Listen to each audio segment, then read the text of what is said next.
My name is Kaylee Weiland. I am a senior at the Carlson School of Management studying Human Resources and Marketing, and I am a teacher's assistant for Joanne Syverson in Management 3033W.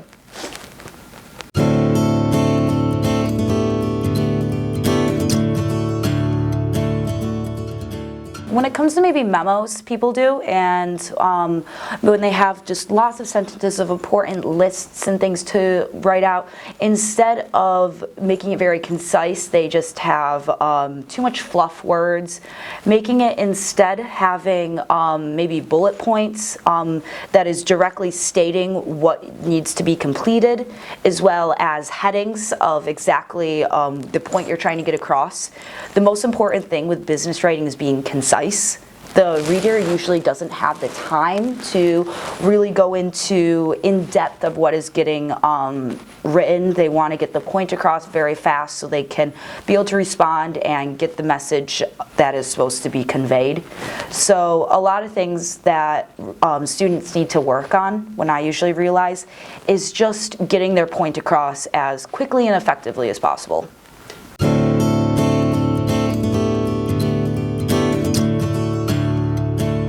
Well, when it comes to writing emails, just like business writing, the most important thing is to be concise, to be professional in terms of addressing the individual that you are talking to with either a Mr. or Mrs.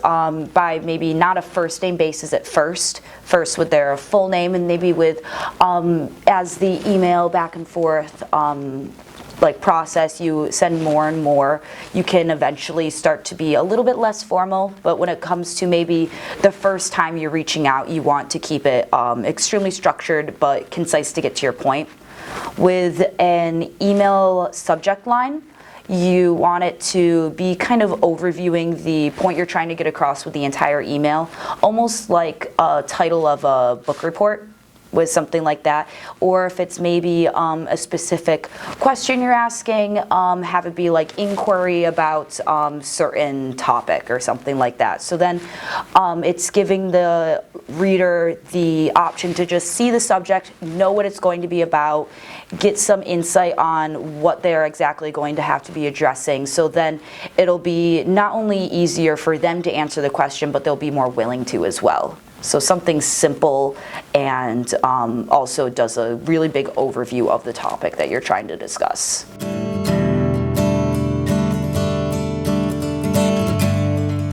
I would say it obviously depends on the situation. If it's something that is very detailed, it can be a bit longer, but usually the shorter the better when it comes to emails. The most important thing is getting your point across, because when a person gets a email that is like 10 sentences long, one paragraph, it's tough to read that.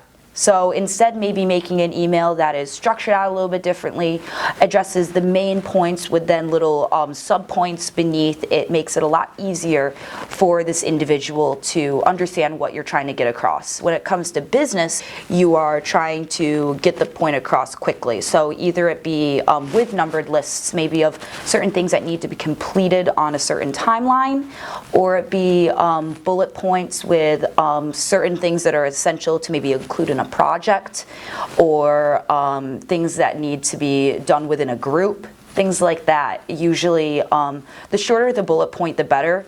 Also, if you do have short bullet points, keep that like the same throughout the entire thing that you're writing. Don't have one really short one and one that goes on for like 3 lines. It's usually good to keep it consistent. And either it also be with the actual titles you're making as well, keep them consistent, as well as if you're going to add a period at the end of one of them, add periods to the end of all of them. If you're going to capitalize certain things, make sure that that consistency stays throughout the entire message. That's something that's really important.